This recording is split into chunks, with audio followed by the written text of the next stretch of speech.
Bienvenidos. Como parte del ciclo de conferencias de liderazgo integral, el primer tema en el que construimos todo el programa de liderazgo integral es el modelo integral que desarrolla Ken Wilber a principios del año 2000, cuando escribe su libro La teoría del todo, y a partir de ahí se empieza a desarrollar. Y vamos a trabajar también con otro mapa, otro modelo de desarrollo que se llama el viaje del héroe, que es un modelo que tomamos de la mitología que desarrolla Joseph Campbell, y vamos a ver cómo en el modelo integral, que es un metamodelo, es decir, se pueden integrar otros mapas y otros modelos y no se pelean, sino que se empiezan a poder trabajar juntos en base a sus puntos comunes. Podemos nosotros desarrollar cualquier teoría o línea de investigación. En este programa, el propósito de estas conferencias es poderlo trabajar hacia la parte personal, en el desarrollo de nosotros como personas, y también hacia la empresa. ¿Para qué vamos a utilizar un modelo o un mapa como el modelo integral en este tipo de aplicaciones, como sería en el desarrollo personal o hacia lo que son las empresas? El modelo integral surge a partir de un grupo de especialistas que sintetiza muy bien Ken Wilber en todos los campos de desarrollo, a nivel, por ejemplo, de científicos, psicólogos, sociólogos, filósofos, que empiezan a ver cuáles son los elementos que nos unen en lo que todos estamos de acuerdo para poder construir algo. La parte opositora a lo que es la integración sería la disociación, es decir, o la desintegración se refiere cuando nuestro enfoque está en las diferencias. Cuando queremos integrar, nuestro enfoque está en los puntos comunes y a partir de ahí podemos construir en conjunto, aún de disciplinas tan diversas o puntos de vista tan polarizantes como pudiera ser el de la filosofía o el del proceso científico o el de otra disciplina. ¿Qué aplicaciones tiene el modelo integral? Básicamente a todo lo que conocemos. Si trabajamos en las empresas, que lo vamos a estar mencionando constantemente, el modelo nos sirve para ir gestionando el plan de desarrollo de la organización.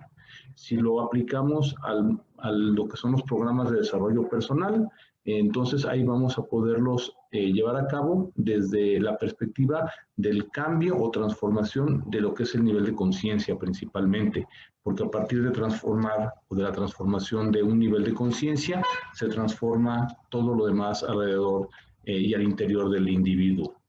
¿Y qué otras aplicaciones puede tener el modelo integral? Bueno, en la educación, por ejemplo, ya se han hecho universidades de departamentos especializados o áreas de investigación que en base a este modelo están creando modelos de educación integral, pero ya con un soporte. Entonces, en este caso, el modelo nos va a dar el soporte de lo que puede ser integral y no solamente llamarlo como una moda, que ahora todo es integral o todo es consciente. Entonces, esta sería la base, la plataforma en la cual soportamos el proyecto que estamos realizando. Y el modelo integral, decíamos, se desarrolla a partir ya del año 2000 a nivel exterior, público o conocido, con el libro de Ken Wilber, que es el que empieza a sintetizar a todos estos especialistas, que se llama La teoría del todo. Entonces, para empezar este programa de liderazgo integral, durante todo este ciclo de conferencias que podrán checar en diferentes momentos, si así lo desean, el primer tema es explicar qué es el modelo integral y qué elementos lo componen. Este que hemos denominado el modelo integral, o como lo ha llamado Ken Wilber, lo componen 5 elementos. El primero de esos 5 elementos son las dimensiones o cuadrantes, es decir, en todo lo que podemos percibir en el universo tanto conocido y lo que pudiéramos investigar porque nos da datos específicos, como aquello que sabemos que existe, aunque no lo podamos demostrar, lo que los especialistas de las diferentes áreas coinciden es que al menos hay 4 cuadrantes. Estos cuadrantes van de lo interior a lo exterior y de lo individual a lo colectivo. ¿no? Sería como la manera como vamos a explicarlos para poder analizarlos a detalle. En sí, como lo explica su creador, es como si fueran olones. El olón es una parte en un contexto y a su vez una parte de todo lo demás. Es como si viéramos caer una gota de agua en un estanque y genera una serie de ondas. La gota, en el momento que cae en el estanque, se integra a todo el estanque, como el agua del estanque, pero a su vez sigue siendo la gota que cayó en el estanque. Eso sería un olón, ¿no? Algo que es individual en un contexto, pero forma parte del todo en otro contexto.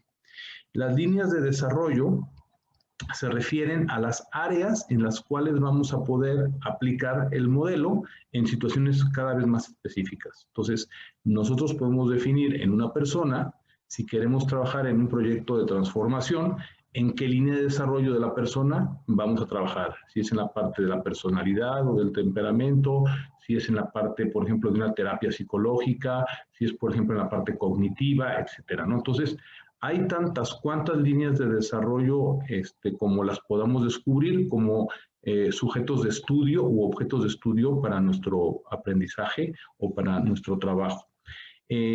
Otro elemento muy importante que encuentran todos los especialistas en los cuales coinciden es que en lo que conocemos o en lo que percibimos del universo manifiesto existen niveles o jerarquías. Es decir, en todo hay una posibilidad evolutiva progresiva. Entonces esto va generando niveles que van construyéndose sobre los niveles anteriores. También a los niveles los conocemos como estadios. El siguiente elemento del modelo integral son los estados. Los estados, a diferencia de los niveles que son fijos, estos van cambiando y es la parte o el estatus de lo que estamos trabajando en cómo se va modificando, vamos a decirlo así. Si hacemos una meditación, por ejemplo, partimos de un estado de conciencia y llegamos a otro estado de confianza, de conciencia, y todo eso es un estado temporal porque después, cuando termina nuestro proceso, regresamos al nivel en el cual partimos. Y las tipologías sería el quinto elemento. Entonces, en todo lo que encontramos en este universo manifiesto, hay diferentes tipos que podemos encontrar en cuanto a sus diferentes cualidades. Por ejemplo, las personas todos tenemos sangre en el cuerpo, sin embargo no tenemos el mismo tipo de sangre, tenemos sangre negativa, positiva, B, O, etcétera, ¿no? Y unas son compatibles dependiendo de su tipología. Tenemos tipos de cuerpos, por ejemplo, ¿no? Tenemos tipos de personalidades. Entonces, en todo lo que encontramos en lo manifiesto, encontramos que existen diferentes metodologías. Este modelo, con estos 5 elementos, es como una herramienta de trabajo, nos ayuda mucho como un mapa. Es decir, el territorio es aquello que queremos explorar, aquello que queremos conocer, a lo que nos queremos aproximar. El modelo simplemente es un mapa para poder entender y conocer mejor ese territorio. Entonces, si estamos trabajando con una persona, el territorio es la persona. El mapa es lo que nos ayuda a ver el área que estamos desarrollando o en la que queremos incursionar en el trabajo con la persona y nos da mucha claridad. Por eso el mapa es muy útil cuando queremos empezar a hacer un proyecto de desarrollo en una organización o en nuestro caso a nivel personal a partir de la gestión de liderazgo. La importancia o una de las principales puntos a destacar del modelo integral es que es un metamodelo. ¿Qué quiere decir? Que no está peleado con otros modelos y es una plataforma que continúa en construcción. ¿Por qué? Porque se va actualizando o la vamos desarrollando según vamos viendo o descubriendo nuevos acontecimientos en el devenir de la humanidad o del campo que estamos estudiando. Entonces, ese mapa, entre más elementos le pongamos, mejor aproximación vamos a tener al territorio. Y esa parte a mí me agrada mucho porque entonces podemos integrar diferentes mapas en el modelo integral. Y no nos estamos peleando por el mapa, ¿no? Sino por encontrar la mejor aproximación posible al territorio.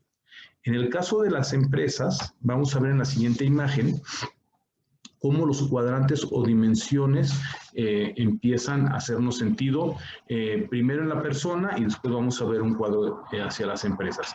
Como dijimos, en las dimensiones interiores que van de lo individual a lo particular. Partimos de un área que es subjetiva. Subjetiva quiere decir aquello que puede cambiar.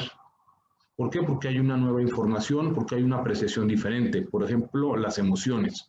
Tenemos una emoción, pero no queda fija. En el momento que tenemos otro estímulo, podemos cambiar la emoción. Por eso las emociones, cuando son de nuestra persona, son subjetivas. Igual que los pensamientos, podemos pensar algo, pero cuando encontramos una opinión diferente u otra perspectiva, podemos cambiar lo que pensamos. Tanto las emociones, por ejemplo, como los pensamientos están en el primer cuadrante que atañe al interior subjetivo. Es todo aquello que está en la parte interior de forma individual, es decir, cada persona tiene sus propios pensamientos, en este ejemplo, sus propias emociones, y son subjetivas. En el siguiente cuadrante, en el número 2, que sería el que está en la parte de abajo, del lado izquierdo, que también es la línea subjetiva, podemos encontrar donde creamos el nosotros. Es decir, cuando ponemos nuestros sentimientos, nuestros pensamientos o nuestras opiniones a discusión de un tercero o de un grupo, pues empezamos a construir a partir del lenguaje, en este caso, de una conversación de valor, pues opiniones diferentes, y podemos cambiar tanto nuestra opinión personal como la del grupo. Entonces creamos el espacio del nosotros. Este cuadrante, así como el primero es individual y es la dimensión del yo, aquí sería un cuadrante colectivo, también es subjetivo, como es entre varios, es intersubjetivo y se crea a partir de la relación. Es decir, cuando yo me relaciono, cuando salgo de mi interior al exterior y hago contacto con algo más, ya sea un sujeto o un grupo, entonces creamos el espacio que se llamaría el nosotros. Y es un interior, pero es colectivo. ¿Por qué? Porque también es subjetivo. Es como pensamos, como sentimos, lo que se va generando a partir de una relación. Y tenemos los cuadrantes objetivos que están del lado derecho. En la parte superior derecha, el tercer cuadrante, le llamamos el cuadrante del ello. Es decir, el objeto, o sea, no es un sujeto, el objeto es algo que ya está terminado, que podemos percibir a través de los sentidos. Y esto es muy importante porque la parte individual objetiva en este tercer cuadrante es impersonal. Eso es muy importante. Mientras en los cuadrantes subjetivos es algo totalmente personal, ya sea en la parte interior individual o en la parte colectiva, que se hace de manera interpersonal, en la parte objetiva es impersonal, es decir, es lo que podemos percibir, analizar, tocar a partir de la observación o de nuestros sentidos. Y es, por ejemplo, la mesa, es, por ejemplo, un comportamiento. Yo puedo ver el comportamiento, puedo reconocer una situación y eso es lo objetivo. Y tenemos una parte dimensional sistémica que, aunque es objetiva, no la puedo ver, no la puedo percibir a través de los sentidos, pero eso no quiere decir que no exista. Es toda la parte del entorno, lo que atañe a toda la parte sistémica. Y eso le llamamos el exterior colectivo objetivo. Entonces, estos serían las 4 dimensiones o 4 cuadrantes en las que los especialistas de las diferentes disciplinas están de acuerdo. Y a partir de ahí podemos empezar a construir. ¿Cómo lo podemos aplicar en una organización o en una empresa? Ok, para nosotros en las empresas, cuando trabajamos procesos de desarrollo en las organizaciones o procesos de cambio, el cuadrante superior izquierdo, que sería el equivalente al yo en la persona, el interior subjetivo, sería su infraestructura. Ahí están sus activos, ahí están sus equipos, ¿sí? Ahí está todo lo que tiene que ver con los recursos que tiene la empresa, que evidentemente también puede cambiar. Por ejemplo, las personas, ¿no? O los colaboradores. En el cuadrante exterior intersubjetivo, que sería el que está en la parte inferior izquierda, en la parte subjetiva, en la parte externa a la infraestructura, están todo lo que hacemos los colaboradores, que serían los procesos. Llamémosles procesos a todo lo que hacemos en el conjunto de la organización. Por ejemplo, la cultura está en este cuadrante. Está todas las dinámicas de relación de la organización hacia adentro y hacia afuera estarían en este cuadrante. Todo lo que podemos hacer de manera relacional, o sea, a partir de las relaciones que vamos creando. En la parte objetiva, que sería en la parte individual, objetiva, interior o individual, que es la parte superior derecha, o el tercer cuadrante, son específicamente los resultados, es lo tangible, es lo que podemos observar a partir de los resultados que se generan en la organización. Por ejemplo, la rotación de personal, por ejemplo, las ventas del mes pasado, por ejemplo, el índice de rentabilidad o de crecimiento. ¿Me explico? Los resultados específicos. Y en la parte exterior, objetiva, sistémica, está todo lo que tiene que ver con el entorno de la organización. Por ejemplo, cómo nos perciben como empresa, cómo se percibe nuestra organización, nuestros comportamientos, pero por todos los que están formando el entorno. Y de esta manera podemos empezar a trabajar las 4 dimensiones para un desarrollo integral de una organización cuando tomamos en cuenta todos sus cuadrantes o todas sus dimensiones. Es como si fuera una mesa de 4 patas. Para que la mesa se pueda parar, necesita estar equilibrada en las 4 patas. Cada cuadrante tiene un impacto en los demás. Sin embargo, son interdependientes, es decir, podemos trabajar específicamente en la parte de la capacitación, que sería el cuadrante inferior izquierdo, o sea, tiene que ver con los procesos de capacitación, de entrenamiento, de desarrollo, pero si solamente trabajamos en capacitación, pero no lo conectamos con los resultados, ¿no? No hay una rentabilidad entre la capacitación y lo que estamos logrando con los nuevos aprendizajes. Entonces, necesitamos equilibrarlo para poderlo transformar. Igual, cómo ese programa de entrenamiento está impactando al entorno, es decir, a lo que pasa dentro y fuera de la empresa, en nuestras familias, en las familias de las comunidades a las cuales estamos tratando de servir con nuestros productos o servicios. Y también va a tener un impacto en la parte de nuestra infraestructura. ¿Por qué? Porque pues, si le enseñamos a las personas a trabajar, por ejemplo, con una mayor tecnología, muy posiblemente vamos a necesitar equipos acordes a esa nueva tecnología, ¿no? Entonces va a cambiar también la infraestructura. Cuando trabajamos en uno de los cuadrantes, si lo hacemos de manera integral y queremos llevarlo de manera exitosa como organización al siguiente nivel, entonces trabajamos en todas las dimensiones, no solamente en una de ellas. Entonces, estos son las dimensiones o cuadrantes.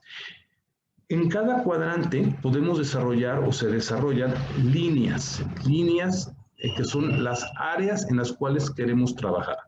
A nivel profesional y a nivel personal, recomendamos que no se trabaje con más de 3 líneas a la vez. ¿Por qué? Porque es como tener muchas pelotas en el aire y entonces de repente las personas nos quedamos sin ninguna de las pelotas en las manos. Entonces, lo que recomendamos es escoger las 3 líneas más importantes de mayor impacto en nuestra vida, si es un programa de desarrollo personal o en la organización, y para poderlos llevar en cómo se manifiestan a partir del cuadrante en el que lo estamos desarrollando, cómo está teniendo el impacto en las demás dimensiones o cuadrantes. Entonces, las líneas de desarrollo son aquello en lo que ponemos el enfoque de manera consciente y que también nos afectan de manera inconsciente. La línea de desarrollo es muy importante porque finalmente determina la línea de desarrollo más baja, el poder de crecimiento que tenemos aún en nuestra línea más alta. Entonces, una organización, por ejemplo, que no está al pendiente de cómo sus comportamientos éticos y morales están teniendo impacto en el mercado o en la sociedad a la que sirve, aunque tenga un desarrollo muy importante en la línea, por ejemplo, de capitalización o de rentabilidad, finalmente la línea más baja es la que va a determinar hasta cuánto puede durar el éxito en esa organización. O de súbito puede perderlo todo por un mal comportamiento que no se pudo visualizar a tiempo para poder corregir. Las líneas principales, sobre todo cuando hablamos de desarrollo de programas para las personas o para los líderes, tienen que ver con, por ejemplo, las inteligencias de Howard Gardner.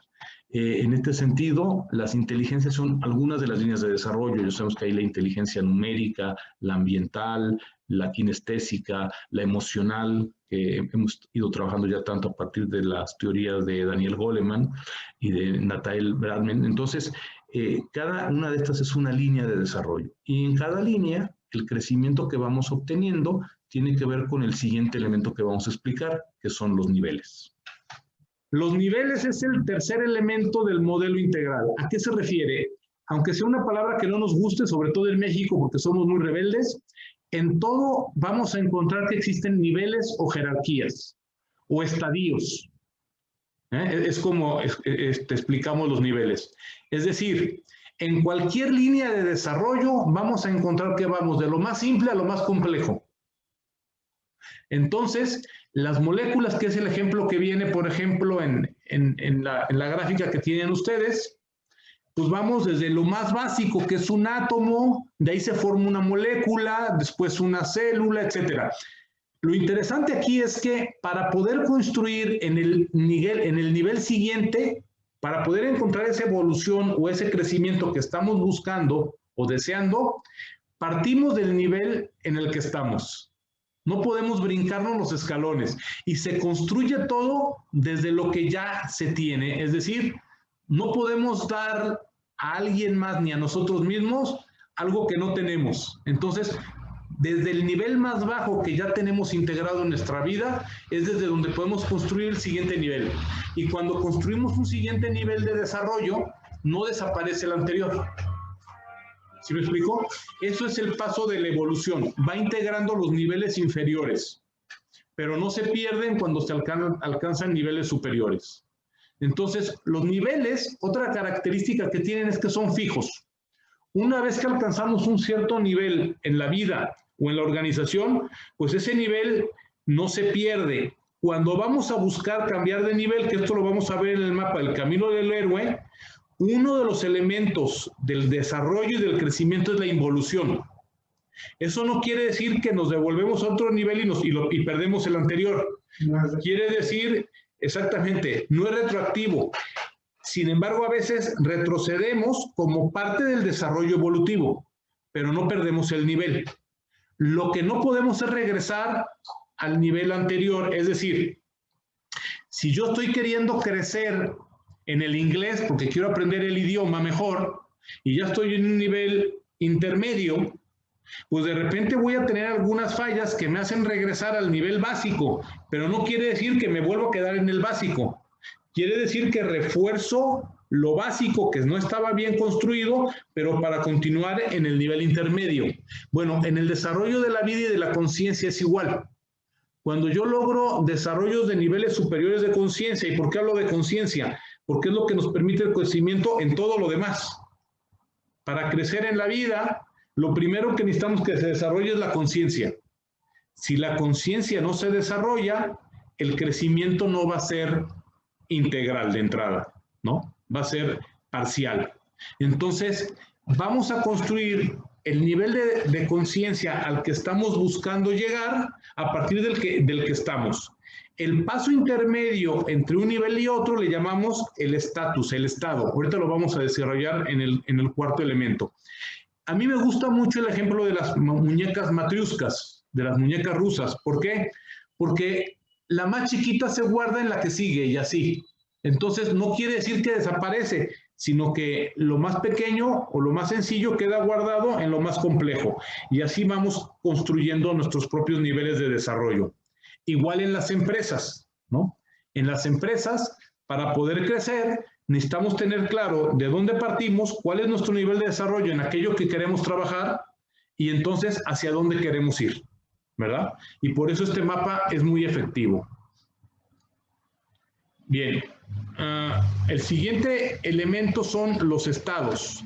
Los estados vamos a entenderlos como las áreas a desarrollar. Es aquello, en el estatus que yo estoy teniendo en el proceso de desarrollo que estoy buscando. Entonces, por ejemplo, ahora que está de moda el mindfulness, que todo el mundo está tomando programas de mindfulness, bueno, cuando nosotros estamos en un proceso meditativo, aunque sea uno sencillo como los del mindfulness para tratar de eliminar el estrés, pues pasamos de un estado de conciencia ordinario y tenemos una experiencia tipo un microsueño, ¿no? Entonces inducimos a las personas por medio de una meditación guiada, por ejemplo, o enfocándonos en algún objeto como puede ser la respiración, o como vehículo, o ponemos una intención, y entonces eso nos permite cambiar de estado, de un estado de conciencia ordinario, vulgar, sencillo, ¿no? Normal, a un estado de conciencia en el cual parece que me duermo, ¿no? Como un sueño en el que no estoy dormido. Y puedo llegar a un estado de conciencia mucho mayor, como sería el sueño profundo o más profundo, que sería un cuerpo causal, y entonces yo cambié mi estado. Pero cuando termina la meditación, yo regreso al mismo nivel en donde yo empecé mi meditación. Es decir, las imágenes, lo que yo vea en la meditación tiene que ver con el nivel de conciencia en el que yo estoy viviendo. Por eso, en algunos casos vemos personas que ven santos o que escuchan a la Virgen, ¿no? Los que son o somos de origen católico cristiano. Otros verán colores y verán planetas y verán rayos. Bueno, dependiendo de su cultura y de su nivel de conciencia, es lo que van a experimentar en ese estado. Pero el estado tiene una característica, es temporal. Lo que nos ayuda el estado es que conforme vamos practicando en la disciplina o en el desarrollo de lo que estamos buscando, el estado nos acerca al siguiente nivel. Y cuando damos el brinco, ¿no?, el salto cuántico al siguiente nivel, es porque en el estado cada vez estuvimos más cerca, acostumbrándonos al siguiente nivel. Entonces es la preparación, ¿verdad? Y podemos empezar a reconocer en qué estado está nuestro proceso de desarrollo hasta llegar al objetivo que buscamos, que sería en este caso el siguiente nivel de desarrollo.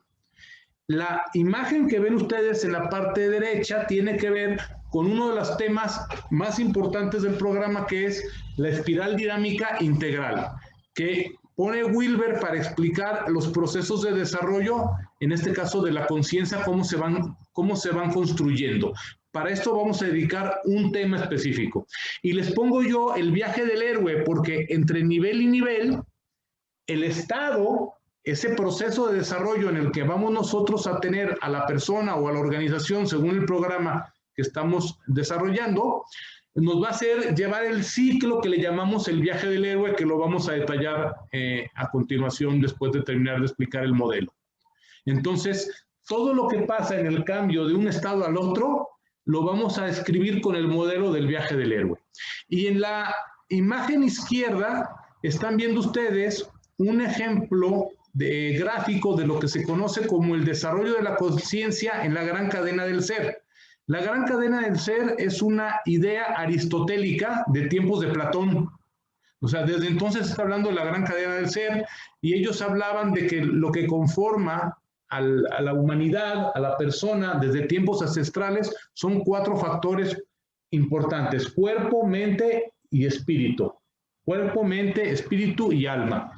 Ya ahora con Ken Wilber, ya tenemos en este mundo que se conoce como postmoderno, ya tenemos integrados más elementos. Por eso aquí vemos que ya son 9 elementos, que lo vamos a hablar cuando hablemos un poquito de los 3 cuerpos, ¿no?, que también es uno de los temas del programa que vamos a desarrollar. Llevado este tema de los estados a las empresas, aquí en atención a mi amiga Lupita, por ejemplo, en el cuadrante 1, que ya explicamos, el estado, por ejemplo, de una de las líneas de desarrollo, cuando estoy revisando un proyecto de inmueble, sería en qué condición está el inmueble o el equipo que estamos revisando, ¿no?, en las empresas. ¿Cuánto valen mis activos? Pues en qué estado se encuentran cada uno de los activos, ¿no? Si tienes equipo, como decía Marcelo ahorita, si tus computadoras son de 1998, pues estás hablando que tu sistema operativo es de XP. Pues hoy eso no valdría nada, ¿no? Entonces, ¿cuál es el estado de los equipos y su actualización para ver cuál es el estatus de los activos? En el cuadrante 2, que sería el inferior izquierdo, el relacional, en el estado sería, por ejemplo, el estatus de los programas y proyectos que estamos trabajando. A veces queremos certificarnos en ISO 9000 y las personas todavía no entienden ni siquiera de procesos, ¿no? Entonces, pues habría que pensar en ver en qué estado estamos para ver en qué línea nos vamos a desarrollar y a qué nivel. Por ejemplo, en la empresa, a veces decimos, oye, ¿cómo está la salud de la empresa? A eso se le llama la salud organizacional. Entonces, ahora con lo de la normativa 035, por ejemplo, ya podemos hacer evaluaciones en las empresas para ver cuál es el estatus de las personas en su salud física y en su salud emocional.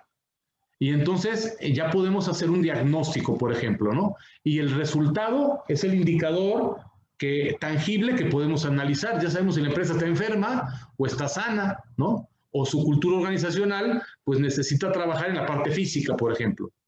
Y finalmente, en la parte sistémica, ¿cómo podemos ver esta parte de los estados? Pues necesitamos ver, por ejemplo, qué piensa el entorno de nuestra marca.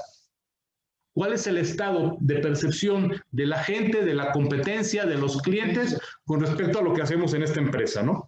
Y eso sería una manera de llevar el elemento de los estados a las empresas. Y por último, las tipologías. Las tipologías es en todo lo que encontramos en la parte perceptible del mundo, tanto lo sensible como lo no sensible, encontramos que existen tipos en todo lo que encontramos. Por ejemplo, si hablamos de la persona, hablábamos de tipos de personalidades, y aquí vemos que las personalidades están en el cuadrante superior izquierdo, en el número 1, donde, por ejemplo, podemos hablar de teorías de la personalidad. A mí particularmente me gustan estas dos, la del eneagrama, que son 9 tipos de personalidades, o los de Meyer y Briggs, ¿no? Incluso en Estados Unidos, las personas en su tarjeta te dicen cuál es su personalidad según Meyer y Briggs, ¿no? Ahí te lo ponen. En la parte del cuadrante inferior izquierdo, que es el intersubjetivo, el relacional, pues tenemos, por ejemplo, creencias que pueden ser monoteístas, politeístas, bueno, panteístas para los que están más dedicados al tema de las religiones.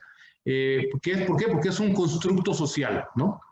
En el cuadrante 3 tenemos, por ejemplo, cosas como los tipos de cuerpos, ¿no? No sé si han visto los que han ido a gimnasios que tienen hasta como tipologías de cuerpos, ¿no? Pues mira, compadre, si tu cuerpo es un endomórfico, pues por más que hagas pesas, pues vas a bajar grasa, pero tu tipo de cuerpo no va a cambiar, ¿no? Los que son flacos por su mala suerte, pues aunque coman muchas proteínas, pues van a ser flacos saludables, pero van a seguir siendo flacos. Y los que engordamos hasta con el aire que respiramos, pues vamos a ser gorditos saludables, pero ya es parte de nuestra constitución, ¿no? Y en el caso de la parte sistémica, pues ya hablamos, por ejemplo, de tipologías de ideologías, ¿no?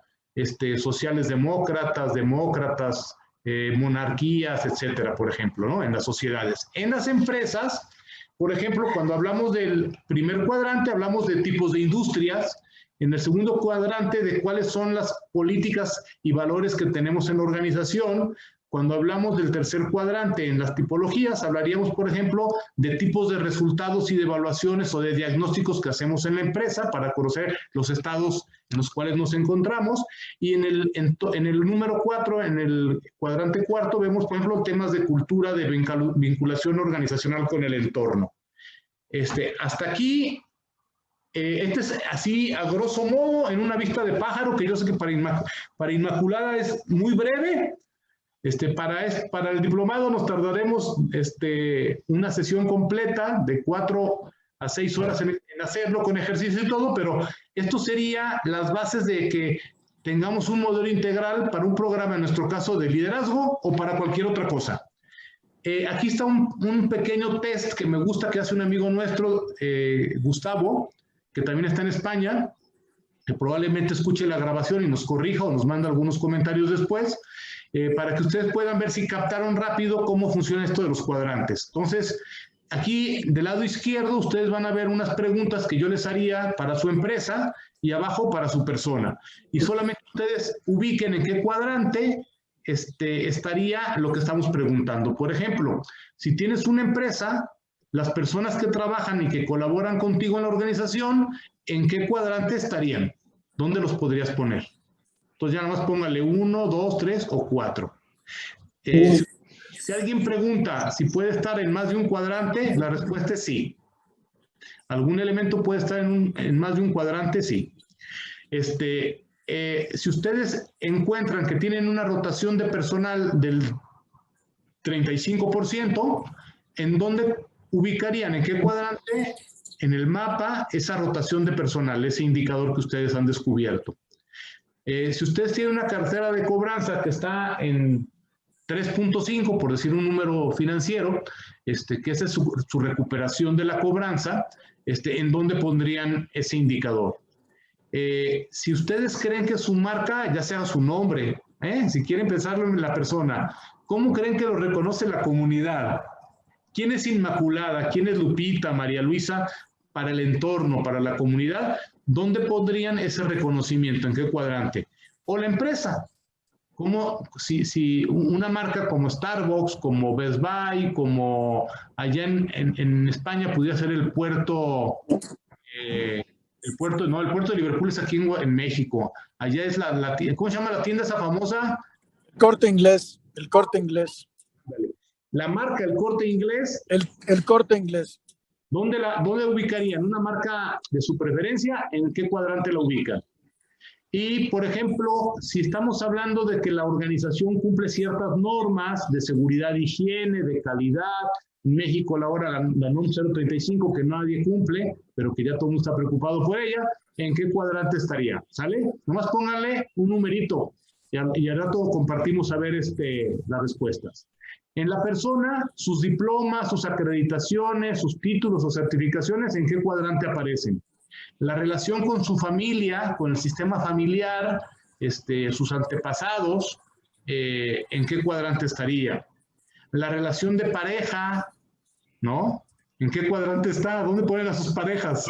A sus hijos, a sus tíos, a sus cuñados. Y por último, sus objetivos personales, ¿en qué cuadrante consideran que va? ¿Sale? ¿Listos? Vamos a las respuestas, rápido. ¿En qué cuadrante se encuentra el capital humano? En el primero. Ya dijimos, es el principal activo de una organización. En la segunda pregunta, el índice de rotación personal, cuadrante 3, es el resultado específico. Si yo quisiera tener una rotación del 20 porque tengo una del 30, estaría en el cuadrante 2, porque esa es una idea, ¿no? Es un objetivo. O pudiera estar en el 1 si es un objetivo personal. Si es un objetivo de grupo, estaría en el 2. Pero si ya es un resultado específico, está en el cuadrante 3. La percepción de marca, ¿dónde está? Si es de la comunidad, en el 4.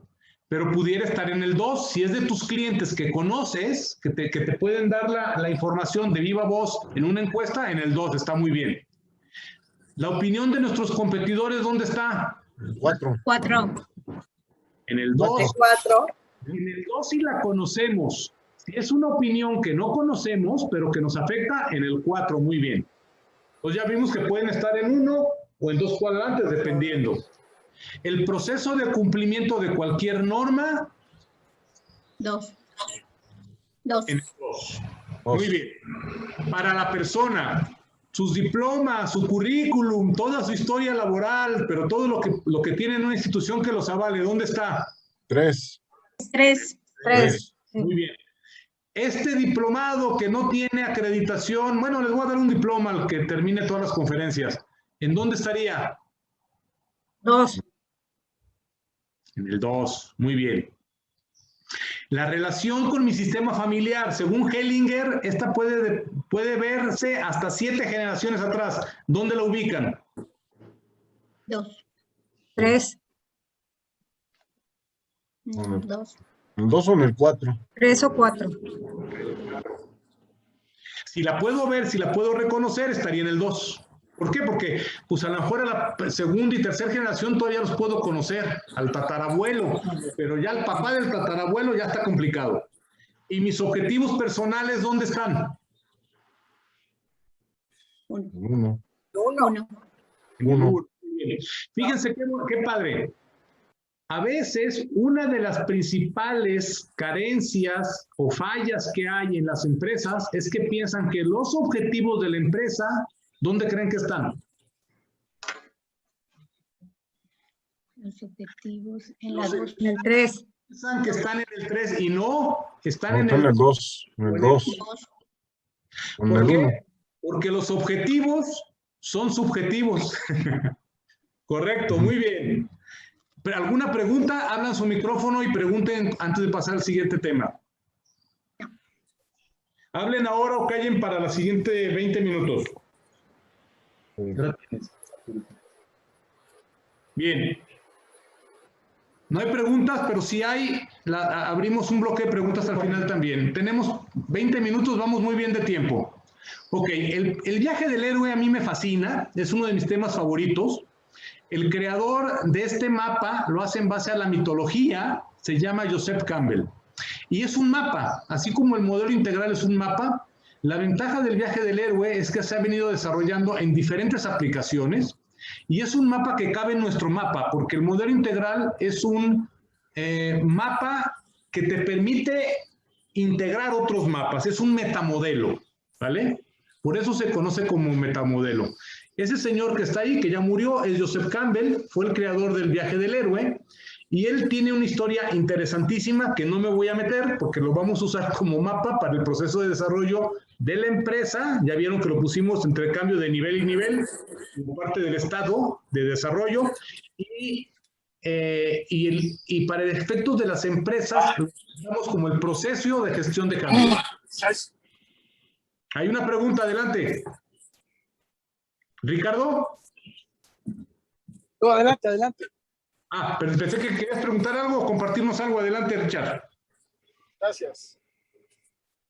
Ricardo, qué bueno que estás. Él está en México y es especialista en programas pues de este tipo, por ejemplo, y también de PMI. Así de que muy recomendable, Ricardo. Qué bueno que estás aquí y que te escuchamos.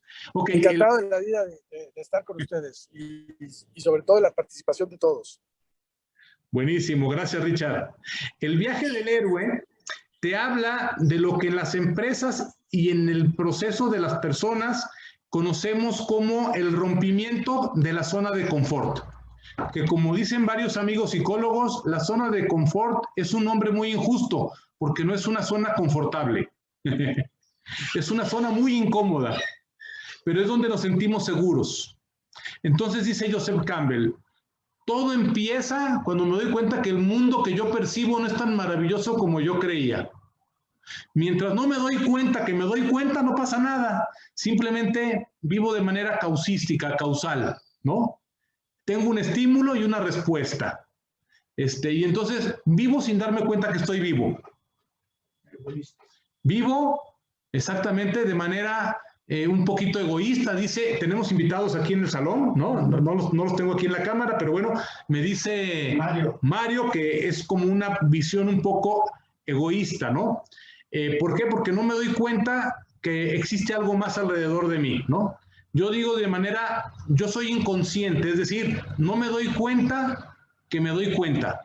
Y entonces vivo en esa zona no confortable, pero que se denomina como zona de confort, hasta que algo en mi mundo cambia. Un evento, una situación, me ilumino, ¿no? Y de repente un día amanezco y me doy cuenta de cosas que no me daba cuenta. Veo cosas que no veía. Escucho personas que no quería escuchar. Y entonces cambia mi mundo. Digo, ah, caray, esto no está tan maravilloso. En la vida, en la parte del desarrollo personal, se va a ir un poquito catastrófico lo que voy a decir, pero espero que no sea con esa intención. Cuando nosotros no nos damos cuenta de lo que está pasando con nuestra vida, la vida se encarga de hacerlo y nos quita el piso. Y a veces eso es un accidente, a veces es un rompimiento importante con una relación, a veces eso es perder algo que tanto valoraba o tanto quería, a veces es una enfermedad. Entonces, esa es una manera donde hay una sacudida en nuestro mundo y decimos, en la torre, ya nada es como yo pensaba, ¿no? Otra manera de entrar a los procesos de cambio y desarrollo es, oye, conscientemente, yo quiero pasar de este nivel A a otro nivel B. Yo quiero seguir creciendo, quiero desarrollar mi organización. Oye, es que hace un año mi empresa estaba muy bien. Pues sí, pero llegó el COVID. ¿Y ahora qué vas a hacer? Yo nunca me preparé para algo que no fuera diferente a la realidad que conozco. Ah, bueno, pues ahí se acabó la zona de confort. Alguien nos quitó el piso, nos sacudió y entonces o nos reinventamos o nos morimos. Y esto es lo que a mí me parece bellísimo del viaje del héroe. El viaje del héroe es ese proceso de desarrollo que se necesita crear para lograr una evolución y un cambio, ya sea en la empresa o en la persona. Y a eso nos vamos a enfocar en los minutos que nos quedan. Ok, en las empresas el proceso de cambio, que es un poquito hablar de la gestión del cambio, que es a lo que nos dedicamos, habla de que siempre que yo quiero hacer algo nuevo en la empresa, pues tengo que luchar con la zona de confort que se ha creado en la misma empresa. ¿En qué cuadrante se hizo la zona de confort? En el 4.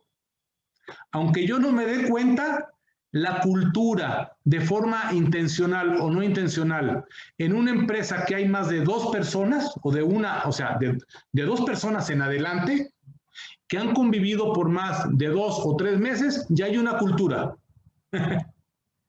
Y en automático construyen su zona de confort, porque el objetivo del que trabaja en una organización es mantener su trabajo. Oye, pero si a la empresa le va mejor, lo importante es que yo continúe trabajando. Entonces, cuando queremos hacer cualquier cambio en una organización, necesitamos entender que va a haber un rompimiento, porque ya no van a ser las cosas como eran. Y entonces vamos a tener de manera natural una resistencia al cambio. En la persona, vamos a hablar de algo que tiene muy mala prensa, pero que es muy importante y maravilloso. Esa resistencia al cambio se llama el ego. ¿Por qué? Porque el ego te trata de proteger. La función del ego es como un escudo. Él dice, a ver, Inmaculada, Gaby, Lupita, Marcelo, Leti, ¿para qué hacen otra cosa diferente a lo que les funciona? ¿Cómo para qué? No le muevas, así estamos bien. ¿Para qué te quieres dar cuenta que no estás tan bien si estamos bien? Entonces, el ego te abraza porque te está protegiendo. Y entonces, en la persona, esa resistencia al cambio normal del ego nos tiene viviendo plácidamente o no plácidamente, pero seguros en esa zona de confort. En las empresas, la cultura lo crean.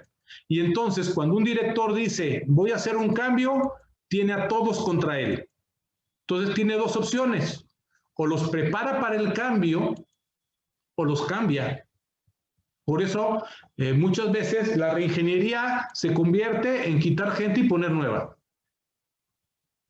La reingeniería que nos gustaría proponerle a las empresas es un proceso de cambio donde las personas puedan generar este proceso que lo vamos a ver explicado como el viaje del héroe. Entonces, tenemos en la persona o la organización una resistencia natural.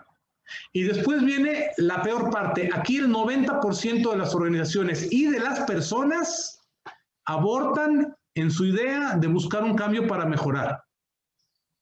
¿Por qué? Porque el primer paso después de vencer o dar el brinco al vacío es el caos. Es decir, nuestra persona o nuestra organización van a decir, híjole, es que estábamos mejor como estábamos antes. O sea, estábamos mal, pero eso malo era mejor que lo que tenemos ahora. Esa es la parte de la involución, que es la trampa principal para detener los procesos de cambio. Lo que está pasando. Lo que nos está pasando ahorita. Bueno, en muchos países, para no hablar del mío, ¿no? Y no voy a hablar de política. No. Pero no voten por el que está. ¡Ah! Perdón. Así es. Me resbalé. En ese proceso de cambio, una parte importante es entender que vamos a sentirnos y efectivamente vamos a estar peor que como estábamos. Si la persona que se va a aventar este brinco no está listo para hacerlo, mejor que no lo aviente. Si la vida se los empuja para hacerlo, pues no les queda de otra. Pero si lo vamos a hacer de manera consciente, mi recomendación es que antes del brinco prendan un farol, que lo vamos a ver en otra de las pláticas, que es el propósito fundamental. Lo que nos va a sacar del momento más oscuro del proceso del cambio es el para qué estoy haciendo esto. Y eso es el propósito. Eso es lo que me va a sacar en las partes más álgidas del proceso de gestión del cambio, tanto en la empresa como a la persona. Y entonces llegamos al punto más bajo del proceso del cambio y más doloroso. Poéticamente, para que se sienta menos feo, por ejemplo, San Juan de la Cruz le llama la noche más oscura. Es decir, cuando peor está todo, también está más cerca de amanecer. Por eso es la noche más oscura. Cuando peor está todo, lo siguiente que voy a ver es la luz. Juan Manuel Serrat lo dice más bonito. Dice, lo mejor de estar en el fondo es que el siguiente paso siempre ya va a ser para arriba. Lo importante es saber que estamos en el fondo, porque si no podemos seguir cayendo y cayendo y cayendo y cayendo. Entonces, en vez de que logremos la espiral dinámica que va hacia arriba, podemos seguir cayendo en una espiral interminable. Pero ahí tocas fondo y te llevas. Y vamos a ver cómo hacerlo en el siguiente tema, que es el de liderazgo integral, que lo vamos a ver en la siguiente sesión. Ok, una vez que estoy terminado, abatido, en el peor momento del proceso del cambio, pues lo único que queda es luchar por lo que estábamos haciendo. Y entonces empiezan a surgir las ideas transformadoras en el caso de las empresas. Empezamos a hacer procesos de co-creación, empezamos a construir no podemos construir en lo que no sirve, necesitamos construir en estructuras nuevas. Por eso necesitamos nuevas ideas. Y eso lo dijo Einstein, ¿se acuerdan, no? No podemos pensar que podemos lograr algo mejor trabajando con lo mismo que teníamos. Entonces, ahí es donde viene el proceso de reinvención. Ahí es donde empieza el proceso de innovación. En el caso de las personas, en ese momento es cuando el ego nos suelta, porque fíjense qué bonito. El ego, su trabajo es protegernos. Cuando ve que nos estamos hundiendo, pues lo que quiere es regresarnos a donde estábamos, no se puede. Pero cuando estás en el fondo del proceso, el ego dice, pues este ya murió, ya no tiene caso seguirlo protegiendo. Ya no puedo cumplir mi función, entonces te suelta. Por eso nosotros, en uno de los temas va a ser la integración del ego, que ya son de los finales, porque entonces el ego te permite reinventarte. Si eres muy religioso, la religión te lo dice, morir para vivir. Necesitas morir para vivir, pero no es una muerte necesariamente física. Por supuesto que en la parte espiritual también opera este proceso de transformación, pero en la parte del cambio que no tiene que ver con la muerte, es nuestro proceso de reinvención. Y es donde empezamos a hacer lo otro para lo cual hicimos el proceso de cambio. Y entonces empieza la batalla, ¿no? Empieza la batalla porque como ya no tengo nada que perder, ¿no? Ya perdí todo. Lo que sigue es pues, sacar lo que quede, lo mejor de mí. Y por eso hay un cambio evolutivo en este proceso. Esto a mí me parece maravilloso. Y en la parte de las empresas, así como en las personas, todo esto lleva un proceso emocional. ¿Por qué? Porque al principio me siento frustrado, digo, estaba mejor como estaba, luego me siento desesperado, luego me siento triste, luego me siento perdido y luego empiezo a tener nuevas ideas, entonces siento la esperanza, siento otra vez que me genera la energía, como que le vuelvo a ver sentido a todo eso. Entonces hay un proceso emocional en todo esto que tenemos que ser muy sensibles para saber en qué parte del estado vamos del proceso. En las empresas es igual. Si nosotros al director de la empresa no le decimos que va a pasar esto, acuérdense, en el primer paso, el 90% de los procesos de cambio abortan. El 90%.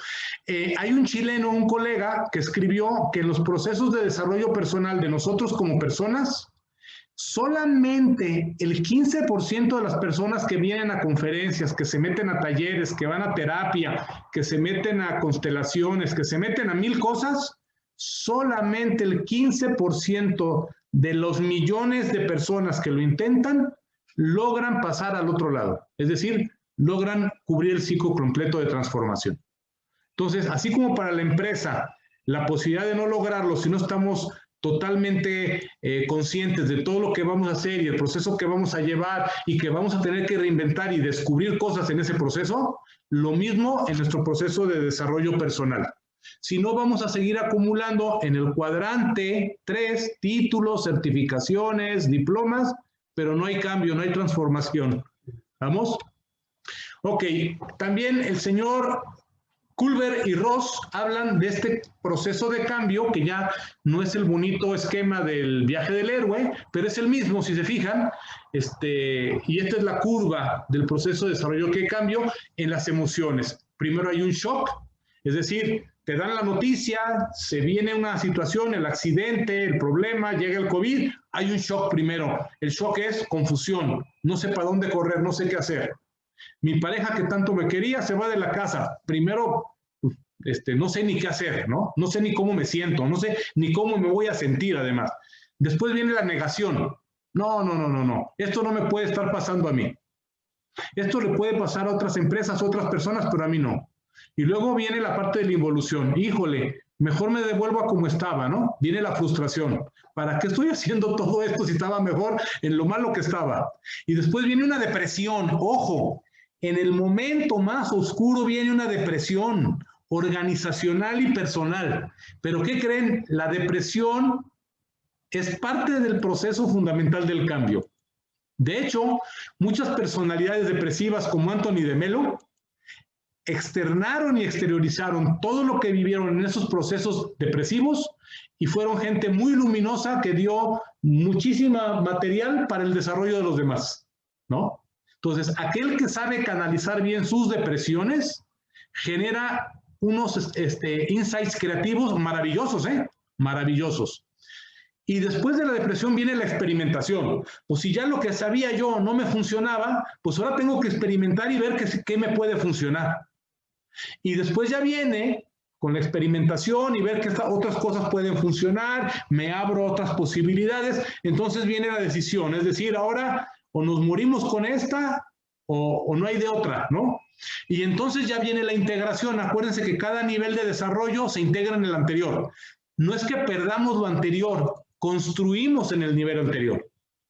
Somos la persona que somos porque somos capaces de construir en lo que fuimos. Entonces, en la espiral dinámica del desarrollo de la conciencia, hablamos de que aquel que logra la habilidad de desarrollar el proceso de camino en la espiral dinámica que va de lo individual a lo colectivo, entonces va a poder bajar y subir. Es decir, puedo regresar a visitar los niveles anteriores sin quedarme a vivir en ellos. ¿Estamos? Ya veremos eso con más calmita. Muy bien. Pues hasta aquí es la información de hoy. Espero que les haya sido de utilidad, les haya gustado y tenemos un rico espacio para preguntas. Y yo un abrazo muy especial para Inma, que nunca esperé verla aquí por las horas que son allá en España. Pero bueno, por ti vamos a hacer la grabación y vamos a poner lo que hace falta también. Preguntas y si alguien quiere trabajar de aquí a la siguiente semana que nos veamos un poquito en lo personal, la pregunta sería, ¿cuándo recuerdan la última vez que salieron conscientemente, si es que lo hicieron, de su zona de confort? ¿O qué pasó en su vida que les movió lo que estaban viviendo, se hizo un caos y tuvieron que salir de la zona de confort? Y si tienen una empresa o para su empresa, la pregunta sería, ¿en qué momento del desarrollo de la empresa puedo reconocer estas etapas en el último cambio que tuvo una organización? ¿Por qué? Porque las organizaciones para vivir tienen que estar cambiando constantemente. Entonces simplemente recuerden las etapas que acabamos de ver, cuándo las vivieron la última vez. Y luego ya van a poder ir viendo si el nivel se completó o si lo abortaron o si todavía están en el proceso de cambio. Bueno, el siguiente lunes tenemos el siguiente tema, que vamos a hablar ya más en específico de liderazgo integral y de liderazgo consciente que trabajamos a nivel ejecutivo en las empresas. Y ahorita queda el micrófono abierto al que quiera preguntar lo que guste. Adelante.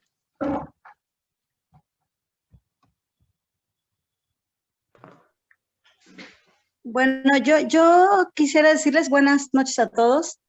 Que bueno, todo es cíclico, ¿no? Y Sí. bueno, ahorita meditando lo que comentabas, pues me voy dando cuenta que los viajes del héroe, los primeros fueron más profundos. Pero conforme va uno trabajando, o yo he ido trabajando en mi proceso personal, como que ya no llegas tan abajo. No sé si en alguna ocasión llegaré, pues, pero se hacen como menos pesados, ¿no? Menos difíciles. A ver, es una muy buena pregunta. Cuando hay un ciclo de nivel de desarrollo de conciencia, a lo mejor cambios en la empresa, y eso sí es un poquito más como dice Ileana, que los cambios pueden ser un poco más suaves o más profundos. Cuando hablamos de cambio de nivel de conciencia, el cambio es total, porque para que haya un brinco de nivel de conciencia, se entran en conflicto todos mis valores con los que vivo, todos mis valores con los que vivo. Cuestiono lo que pienso y lo que creo para poder crear un nuevo nivel de desarrollo de pensamiento. Es decir, me reinvento. Es morir. Es morir. Y morir. Y renacer. Exacto. Y no es un tema agradable en el sentido de, ¡ay, qué padre! Ya pasé del nivel verde al nivel amarillo. No.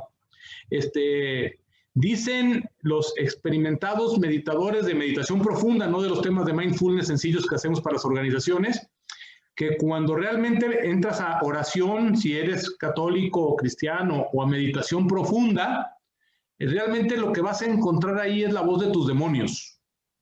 Entonces, la meditación deja de ser algo bonito, agradable. ¿Por qué? Porque ahí es donde te está diciendo, compadre, todo lo que tú creías que ya habías logrado o que ya habías trabajado, resulta que no. Y ahí están los miedos, y ahí está todo aquello con lo que estamos identificados que no hemos querido quitar de nuestra vida. Entonces, esta parte es muy bonita y qué bueno que la menciona Liliana, porque esto lo aprendimos en otro programa, con aquí compañeros que están, que es en el primer grado de conciencia, que son 6 niveles, los primeros 6 niveles, estamos trabajando mucho en la búsqueda de nuestra identidad. Y entonces tenemos la confusión de nuestra identidad y la identidad del ego. Entonces, tenemos la confusión de cuál es nuestra esencia, cuál es nuestro ser superior real. Pero cuando logremos pasar a la conciencia de segundo grado, ya tenemos integrado el ego. Ya no estamos preocupados por nuestra identidad, porque la identidad ya está integrada. Entonces, es difícil explicarlo aquí en estos breves momentos, pero para lograr estos cambios de nivel hay muchas trampas. En cada uno de los niveles de desarrollo de la conciencia, sobre todo en el verde, que es el de 6º grado, antes de pasar al siguiente nivel de conciencia, creemos que somos de un nivel cuando todavía estamos en la parte de la involución del anterior, ¿no? Entonces, digo, está hecho de una manera muy gráfica, a veces hasta poética, con lo de la noche más oscura, pero más o menos un cambio de nivel de conciencia con práctica constante en las 4 áreas básicas, que son cuerpo, mente, espíritu y sombra, dura entre 4 y 5 años. ¿Vale? No, pues harto trabajo. Gracias por la pregunta. ¿Alguien más? Sí, buenas noches. Soy José Luis Basurto. José Luis, qué gusto, estás congelado, no se oye. Ahorita que se recupere el sonido, te escuchamos. Venga. Mencionaste de una investigación donde solo el 15% logra cambios cuando quieren transformarse. Mi pregunta es, en esa investigación vendrían datos de si hay un factor en común por el cual no lo logran, ese cambio, y si no, ¿cuál sería tu opinión del por qué no se logra el cambio y solamente lo logra el 15%? Muchas gracias, José, y un gusto saludarte. Espero que estés Igualmente.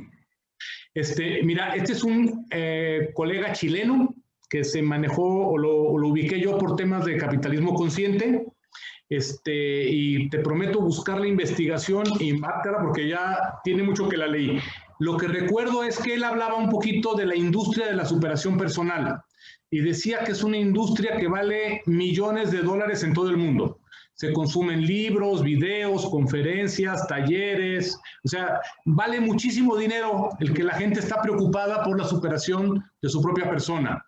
Sin embargo, incluso se crea como una adicción a esto, o sea, hay como un superaciontitis, ¿no? Neurótica, o sea, me inscribo a la siguiente conferencia, al siguiente curso, al siguiente diplomado, a la maestría, pero el cambio en la persona no se da. Mi opinión es porque es doloroso. Y como humanos le huimos al dolor.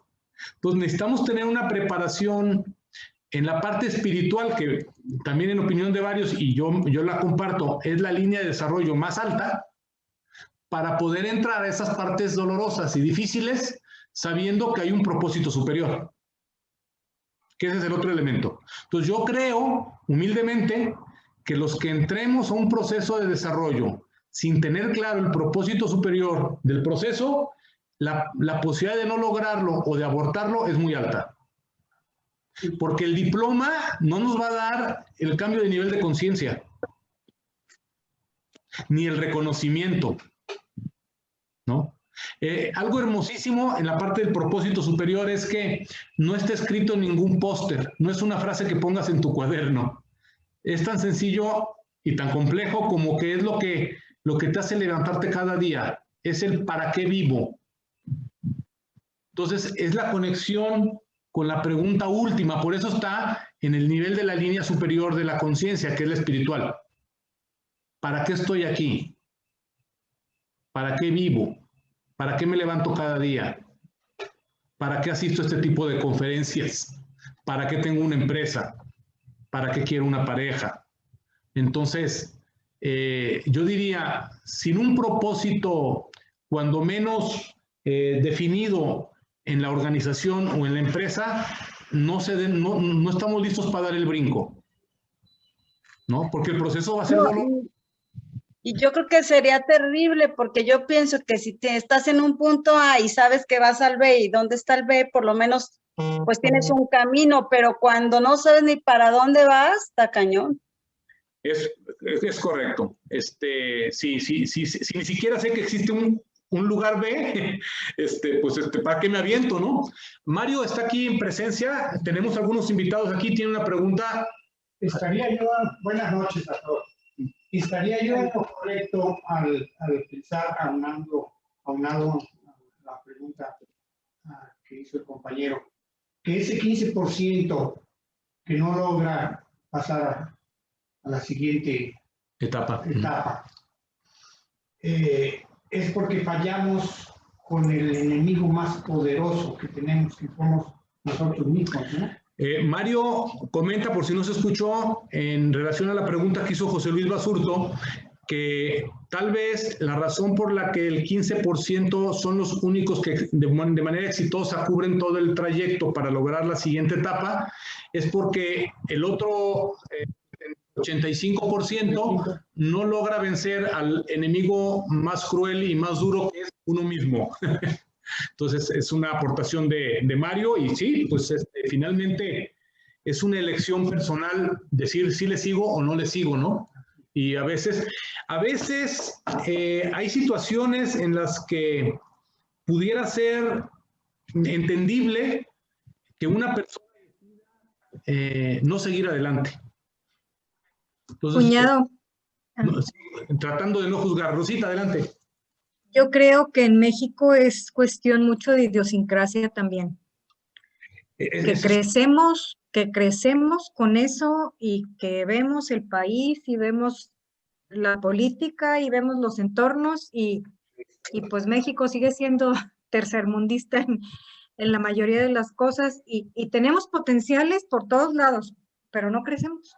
Y entonces eso lo traemos desde niños en la escuela, en los entornos, en los medios en que te mueves. Y en México yo creo que, bueno, en muchos países, es mucha la idiosincrasia que influye en esto. Fíjate qué importante esta aportación y agradecerte la participación. Y además me ayuda a reflexionar en algo que es un debate a nivel internacional con una de las personas que más admiro, un neurocientífico argentino que se llama Manés, que además está joven, es como de nuestra edad, de los 50, y él dice que el libre albedrío no existe, que está condicionado por el entorno. Y está a nivel internacional un debate que él propone muy interesante. Evidentemente, yo soy de los que sigue sosteniendo que el libre albedrío existe, porque en cualquier situación, como dijo Víctor Frank, aún en las situaciones más complejas de la vida, uno puede elegir. Lo que dice Rosy es muy interesante porque ciertamente el condicionamiento del entorno, estamos hablando del cuarto cuadrante otra vez, influye en todos los demás. Y entonces a veces nuestro campo de decisiones o elecciones posibles ciertamente está muy limitado. Y eso es lo que sostiene Mané. Pueden consultar sus videos, porque aunque es neurocientífico, habla bastante cordial. En YouTube van a encontrar muchos videos de Mané. Es un neurocientífico argentino que operó por primera vez en el mundo a un mandatario en funciones. no le arregló, no lo hizo más inteligente, pero nomás lo operó, pues, ¿no? Del cerebro. A la chica esta Kristiev, ¿no? A la esposa que fue del gobierno anterior, ¿no? Pues muy bien. ¿Alguna otra pregunta? Está muy interesante las preguntas. Entonces yo, aunque el tiempo ya está agotado, pero yo aquí puedo seguir, como dice Vicente Fernández, mientras haya preguntas, seguimos platicando. Yo quería comentar algo. Sí, Fabiola, adelante. En mis puntos de fricción que he tenido a lo largo de mi vida, esa fuerza superior, por lo que yo creo, que llamamos Dios, universo, o ser espiritual, o como quieran llamarle, alma grande, me ha tocado atravesar momentos difíciles donde ya sé todo lo conocido, y entonces llego a todo el punto del dolor máximo, me cuestan lágrimas, atravieso el dolor de una forma, entre comillas, valiente, pero yo diría confiando en que lo que pasó, lo que ha pasado, los modelos de esquema de conducta que tiene mi familia, les han producido cierto resultado. Y yo no he estado dispuesta a vivir estas cosas. Entonces digo, si yo ya estoy consciente que eso no me gusta, y ya me movió el alma, lo siento en el corazón, ya no hay nada que me detenga para moverme de aquí, y voy a confiar en que no sé qué va a pasar, pero lo que sí sé es que si me quedo aquí, no me gusta. Y entonces confío en que Dios va a trazar los caminos, y mágicamente se muestra el sendero, se abre como si fuera el amanecer, y entonces ya siento que llegué al lugar donde debería haber llegado, y que es el mejor lugar para mí en ese momento, pero que ya lo de atrás no puedo regresar, o sea, y además es una fuerza que no hay nada que me impida llegar al otro lado, pero yo creo que eso es Dios. Padrísimo. Fíjate que de todo lo que dijiste, muy bello, quiero tomar algo que me encantó y que también comparto con algunos compañeros que están aquí en la sala acompañándonos. Acabas de definir lo que un especialista nos dijo un día, lo que es la verdadera fe. Y la verdadera fe es la confianza absoluta. Es decir, la confianza absoluta de que algo va a suceder y cualquier cosa que sucede va a ser por tu bien. Eso es independientemente de la religión que profesemos, estemos o no identificados con alguna religión. En la meditación profunda también hablamos de dos tipos de meditación, le llamamos con semilla y sin semilla, o con intención y sin intención. A veces hay tantas cosas que no entendemos, no conocemos, no nos podemos explicar, y nuestra meditación o la conexión con ese ser superior que acabas también de describir muy, muy bonito es, pues, aquí estoy, tú que eres el que sabe, que se haga tu voluntad, ¿no? Pero no es por una fe mítica de, que venga el niño Dios y con su varita mágica arregle todo, es porque tengo confianza absoluta en que lo que sea, aunque no lo entienda, va a ser lo mejor que pueda suceder para mí. Eso para mí es la definición más completa de lo que es la fe, ¿no? Y sí, en ese momento más oscuro, estamos muertos, o sea, el momento más oscuro es cuando creo que ya nada tiene sentido, por eso cuestiono mi sistema de valores, cuestiono lo que siento, lo que creo, por eso estoy deprimido, por eso estoy muerto vivo. Y al momento de dar el siguiente paso por esa fe que acabas de describir, es donde empiezan otras ideas. Oye, pues si no estoy muerto, pues ¿ahora qué hago, no? Si sigo vivo, si no se acabó la empresa con todo y el COVID, si sigo vivo con todo y que estoy enfermo y que estoy desahuciado o lo que sea, entonces es que hay algo más que yo no entiendo. Pero entonces puedo tener la fe absoluta, la confianza absoluta, que todo esto que sí puedo conocer y percibir es para un bien superior, es para lo mejor para mí. Y entonces, pues, ¿qué me queda, compadre? Pues agarra tus cosas, ponte los tenis y síguele caminando, ¿no? Y entonces surgen nuevas ideas. ¿Por qué? Porque te estás reconstruyendo, empiezas a ser otro. Dejaste el otro yo atrás. Empiezas a construir en eso, aún sin darte cuenta. Porque eso fue lo que te trajo hasta donde estamos. Y entonces empiezas a caminar otra vez, ¿no? Y entonces tiene sentido lo que me digas, tiene sentido el seguir vivo después de una enfermedad terminal, tiene sentido seguir trabajando aunque en teoría la mayoría iba a quebrar, tiene sentido seguir estudiando y seguir haciendo familia aunque todo indique que ya no tiene caso la familia, y tiene sentido lo que esté en tu camino, ¿no? Y como dice un chino, cualquier obstáculo que encuentres en tu camino se convierte en tu camino. Es que la fe te hace decretar. Dice Mario que la fe te hace un efecto en el cual tú, esa decisión es porque empiezas a decretar cosas en tu vida, ¿no? Es la aportación acá de Mario. Adelante, ¿alguien más quiere compartir o comentar? Yo quiero compartir que, creo que es importante que construyas en el momento más oscuro, que construyas también a partir de lo que te queda, ¿no? De lo que eres, de lo que sabes y de lo que tienes, porque a veces queremos, por eso abandonamos, porque queremos hacer cosas con lo que no sabemos, con lo que no tenemos y con lo que no somos, ¿no? Entonces, un ejemplo muy claro sería, bueno, ¿cómo quieres ser futbolista si no tienes el talento para ser futbolista? O sea, ¿no? Y en ese sentido, cuando te da la confianza de que vas a construir a partir de eso de lo que te queda, después de todo ese desastre que tuviste, ¿no? Y tener la confianza y disfrutar esa batalla, porque suena a veces muy fuerte una batalla, pero es una batalla que debes disfrutar. Quiero aclarar, en las siguientes pláticas, en las siguientes conferencias, la parte del propósito, porque yo creo que no hay que confundirlo con el resultado, porque a veces el resultado sí depende del entorno, muchas veces está fuera de tu control. Claro, tú tienes que poner todo de tu parte, pero no necesariamente lo vas a conseguir. Tienes que poner todo de tu parte y vas a llegar, seguramente vas a llegar y lo que consigas va a ser lo mejor para ti. Eso debes tener la fe y la confianza de que lo que pasa siempre es para lo mejor, tanto en las partes más oscuras o más difíciles como en las buenas, ¿no? Eso es lo que quería compartir. Gracias, Marcelo. Así como lo oyen, además es un actuario excepcional. Cuando necesitan un consejo, ahí me avisan, les paso sus datos para que les diga cómo planificar su retiro. Bueno, sí, Marcelo, dijiste cosas muy interesantes. En ese momento fue oscuro, lo único que queda es lo que es. Entonces, una de las conexiones más importantes es que lo que sigue vivo es esa esencia que después de que quitamos toda la paja, lo que queda es lo que es. Y entonces eso es lo que en ese momento somos, ¿no? Estás desidentificado incluso de ti mismo. Está padrísimo eso que nos compartes. Y la otra parte que también me gustó mucho a mí, bueno, dentro de lo que estuviste comentando, es que dicen que no hay una persona más peligrosa en el mundo que aquel que no tiene nada que perder. Entonces, cuando entramos a la batalla, pues, compadre, ya no tenemos nada. Ya se acabó la empresa. Ya no soy nada. Fíjate qué bonito. Digo, ya no soy nada. Entonces, con eso que queda, es con lo que se hace la batalla. Y entonces, en ese momento, aún si muero, es el mejor momento para morir.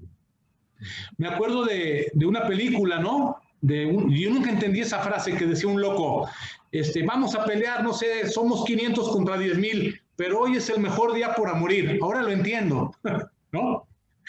Porque aún la muerte es lo mejor que te puede pasar.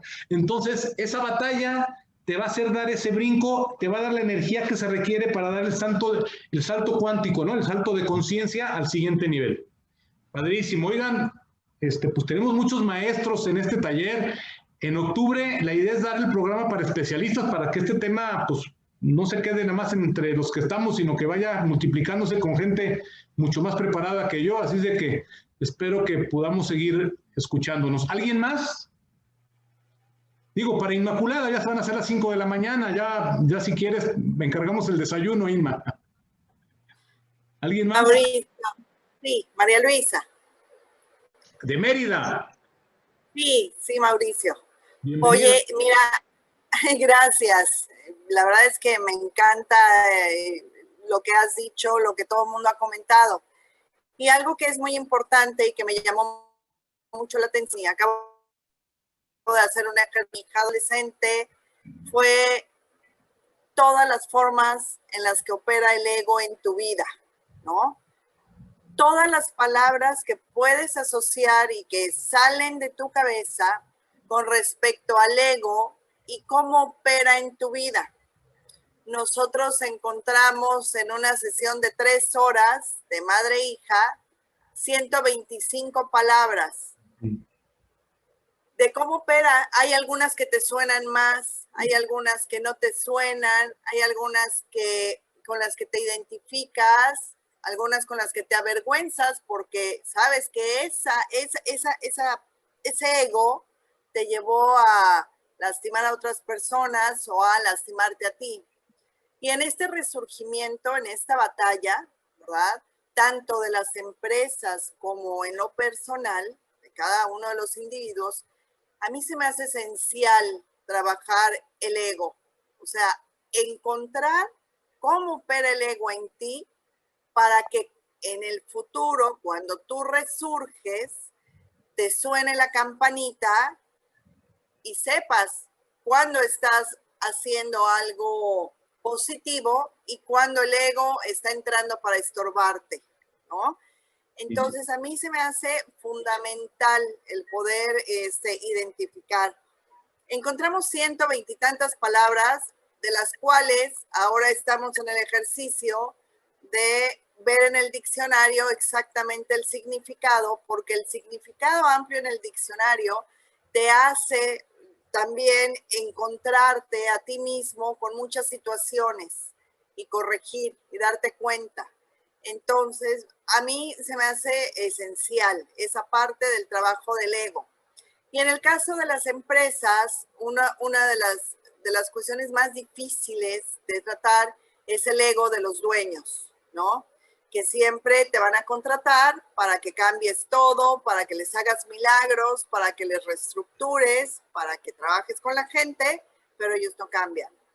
Entonces, es un punto muy delicado, muy sutil para trabajar con ellos y trabajar este viaje del héroe que a mí se me ha hecho maravilloso y además muy ad hoc a esta crisis de la pandemia y a esta desaparición de empresas y resurgimiento, ¿no? Esas pérdidas de empleo y este resurgimiento. La verdad es que creo que es muy enriquecedor lo que hoy nos compartiste y te lo quiero agradecer. Gracias a ti. Y bueno, qué bueno que hablaste del ego. El ego es maravilloso. Tiene mala prensa, como dijimos. Hace unos años, todas las posturas psicológicas era eliminar el ego. Pues es como tirarte un balazo en un pie. Entonces, el ego es un gran maestro, es un protector. Y vamos a trabajarlo. De hecho, en la conferencia de 9 o 10, estamos hablando de herramientas para trabajar con el ego. Tú ya estás haciendo una que compartimos con mis compañeros coaches, José Luis, Ricardo, Leti, Inmaculada, hay varios especialistas, qué gusto. Y sí, el lenguaje es una parte muy importante para aprender a escuchar cuando hablamos desde el ego. Y entonces hay una herramienta que vamos a trabajar en una de las pláticas que se llama Diálogo de Voces y que nos lleva a un programa incluso más desarrollado que hizo Genpo Roshi con Ken Wilber que se llama Big Mind, ¿no? Que se usa mucho, bueno, que se está usando para temas del despertar de la conciencia y de empezar a hablar con esa gran mente, ¿no? O ese gran corazón de manera directa. Y la herramienta de diálogo de voces a mí me ha gustado muchísimo, tanto en temas, yo no doy terapia, pero sí de coaching de grupo o de personas. Y en las empresas, que es el otro tema que tocaste, aquí se va a poner muy interesante porque nosotros cuando nos contrata un director o un dueño de una empresa, nuestro trabajo es ayudarlo a integrar todas estas facetas en el modelo de desarrollo para su persona, porque en la medida que él puede desarrollarse en niveles de conciencia superiores, en esa medida puede desarrollar a la organización. Y la otra parte importante, hablando ya del ego, es que cuando la persona está abierta o tú logras trabajar en esa apertura, los que van a llevar la empresa no son los directores ni los dueños.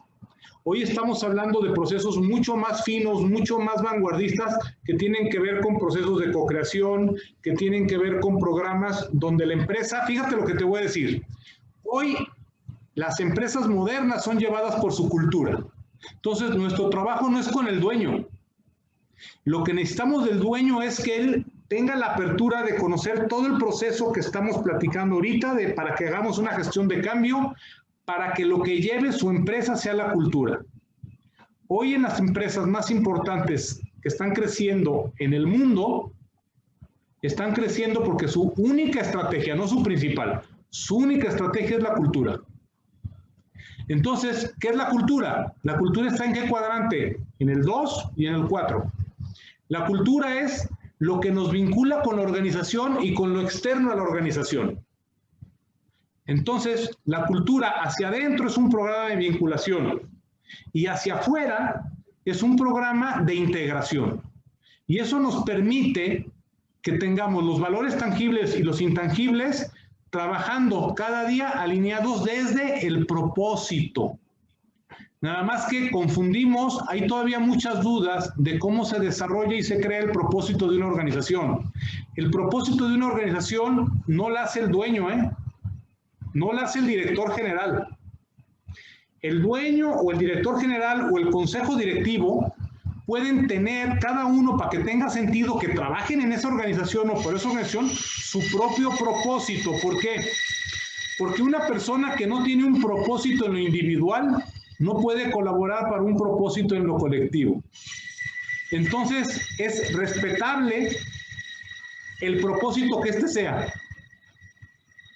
¿Qué es lo que nos diferencia de empresas cuyo único propósito es generar utilidades o dinero? Que es como estábamos educados en las escuelas de negocios de los 80s en México y en otras partes del mundo. Pues que una organización que su único propósito es generar dinero, no se diferencia en nada de otra organización que se dedica al crimen organizado. Entonces, lo que nos diferencia como organización y lo que nos identifica con un grupo son los valores compartidos.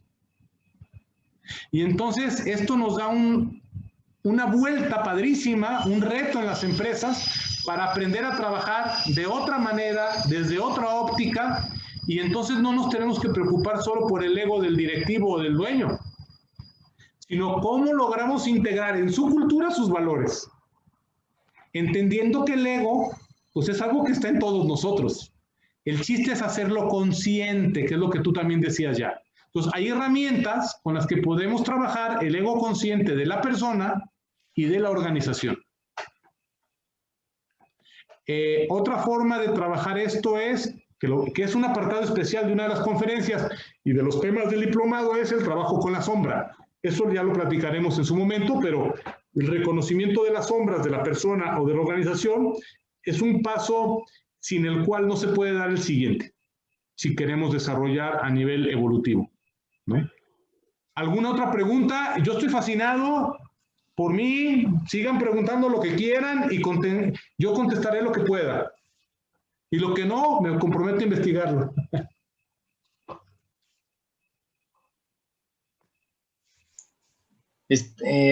Yo tenía una pregunta, o tengo una pregunta. De alguna manera, cuando optamos, yo tengo una pequeña empresa y de repente es todo un reto trabajar con las personas y tratar de hacer una empresa consciente. Mi pregunta, ¿cuál sería tu mayor sugerencia? Que uno como jefe, por llamarlo así, pues transmitir y motivar a la gente y no tanto transmitir mi ego, como por ahí decían, de que a veces el jefe transmite el ego. Bueno, pues a veces sucede, a veces no, ¿verdad? Jorgito, no sabes cuánto aprecio que estés con nosotros. Jorge me ha permitido colaborar con él y sus proyectos y hemos descubierto cosas muy, muy padres en este proceso. Sobre todo de ver que las teorías se hagan prácticas y ver qué funciona y qué no, ¿no? Aprender de los errores. Lo que yo te diría, Jorge, es que primero, qué bueno que el ego siga manejándose en tu empresa y sea tu ego. ¿Por qué? Porque es lo que te está protegiendo para que no acaben los demás con tu empresa. O sea, finalmente el ego es lo que te va a decir, espérame, no te vayas a algo que te pueda poner en riesgo. Entonces, el ego no es malo. Segundo, si queremos que en algún momento esa empresa tan maravillosa que has estado formando se pueda dirigir a partir de su cultura, tendríamos que empezar a trabajar en crear los fundamentos para desarrollar esa cultura. Porque como dijo María Luisa, y como dijo Rosita también, la cultura en la cual viven nuestras empresas o en la cual vivimos nosotros, no está lista para eso. necesitan las personas todavía saber que dependen de la empresa para vivir, ¿no? Todavía ellos no viven para trascender. Entonces, estamos en escalones de sobrevivencia cuando la trascendencia, según lo explica Maslow, es el último de los escalones. Entonces, cuando la cultura de la empresa está enfocada en cómo trascender como organización y como empresa, ya tu ego puede descansar a gusto. Pero en ese ínter, tu ego te va a seguir diciendo, no la sueltes porque se la van a acabar. Entonces, la recomendación sería, trabajemos en los fundamentos para ir creando y desarrollando la cultura que se va a hacer a partir del liderazgo de las personas que la conforman, darle las herramientas y que vayan empezando a desarrollarlas y a practicarlas en pequeños retos. Y probablemente, si en una persona el ciclo de cambio de nivel de desarrollo dura 5 años, posiblemente en la empresa, no tengo datos de si dure tanto o dure más o dure menos, pero lo que yo creo es que cuando construimos entre varios, es más fácil que construir con uno solo. Es decir, la sangha, como dicen los maestros orientales, es la fuerza del grupo comprometida en algo para el bien de todos. Entonces, si somos capaces de crear un proceso de co-creación y de desarrollo con tu equipo, no importa si es grande o es chiquito, eso va a ir permitiendo que cada vez tu ego les dé más chance de participar y le va a quitar el miedo al ego para ver que los demás hacen cosas que logran, ¿no?, pequeños triunfos con los cuales no le van a dar el traste a lo que a ti te ha costado 20 años, ¿no? Entonces, por lo pronto, que el ego te siga defendiendo. Espero no haberte confundido más. No, muchas gracias. Ese apoyo de, pues sí, es hacer equipo, ¿no? Y compartir. Lo bueno es la idea del día de hoy, el objetivo del día de hoy es que conozcan el mapa por el cual vamos a entrar a cualquier programa de desarrollo en lo personal o en la empresa. Entonces, cuando menos ya vamos con un mapa. Lo otro sería el propósito de para qué empezar ese camino, ¿no? Porque ya vimos que el viaje del héroe ni es corto, ni es precisamente gratificante hasta que termina, ¿no? ¿Alguien más? Leti, estás muy calladita. ¿Estás en dónde, Leti? ¿En Perú? No, yo estoy en Guanajuato, México. Leti, es que tenemos otra Leti que anda en Sudamérica. Muy bien. ¿Quieres preguntar algo, No. Leti? No, la verdad, muy interesante todo lo que hablaste y todo se inicia, ¿no? Con nuestros valores, pero lo primero que, como acaban de comentar cada uno de nuestros compañeros, es que primero que nada tenemos que saber cuál es nuestra misión en esta vida, para qué estamos. Creo que de ahí es donde se despega todo para arrancar este viaje, ¿no? Porque el hecho de avanzar tanto y no saber, como decían, no saber ni para qué estás aquí, entonces, ¿qué haces, no? Entonces, sí, la verdad que yo creo que todo se inicia con ello. Y la verdad, en la medida de que fuiste hablando de los diferentes ciclos, etapas, se le vienen a la mente a uno todas las distintas situaciones que ha vivido y que todas se encajan perfectamente en cada una de las etapas. Y que sí, el resultado depende de tus valores y de la actitud que tengas ante esta vida. Padrísimo, Leti de Guanajuato. Dijiste algo bien interesante que no lo tocamos y lo abro al grupo y luego les doy si quieren mi opinión. ¿Cuál creen que es la diferencia entre propósito y misión? Porque decía Leti, es que, ¿cuál es la misión para la cual venimos, no? ¿Cuál es la diferencia de decir cuál es el propósito o cuál es la misión? ¿Quién quiere opinar? La misión va más ligada a trascender. Mario comenta que la misión va más ligado a trascender y el propósito es más apegado a lograr. Y el propósito a obtener algún logro. Esa es la idea de Mario. ¿Alguien más? En mi experiencia en las empresas hay una confusión cuando hablan de visión, misión y ahora se llega con el propósito superior. Mi conclusión es, se le puede llamar de diferentes maneras, pero lo superior es el para qué superior y la misión, podría yo decir, es el qué. Al conseguir esto, logro yo mi propósito superior. Creo que lo principal, lo fundamental, de acuerdo a lo que planteaste, y, como lo dice el liderazgo consciente, ese propósito superior. Si está eso, puede sustituir a las otras dos, porque si ya de por sí hay problemas en las empresas para identificar visión, misión, ahora le metes otro elemento. Yo siempre les digo, vamos a quedarnos con uno, y que es hacia dónde y el para qué, que tenga sentido esto. Coincido contigo, José Luis. De hecho, ya nos dio de comer a los consultores muchos años el irles a hacer su misión y su visión, que no sirve para nada, perdón. Y ahora nos van a contratar para hacerles el propósito, ¿verdad? Sí, creo que la diferencia esencial es esa, y es la razón por la cual la misión y la visión no tienen mucho sentido.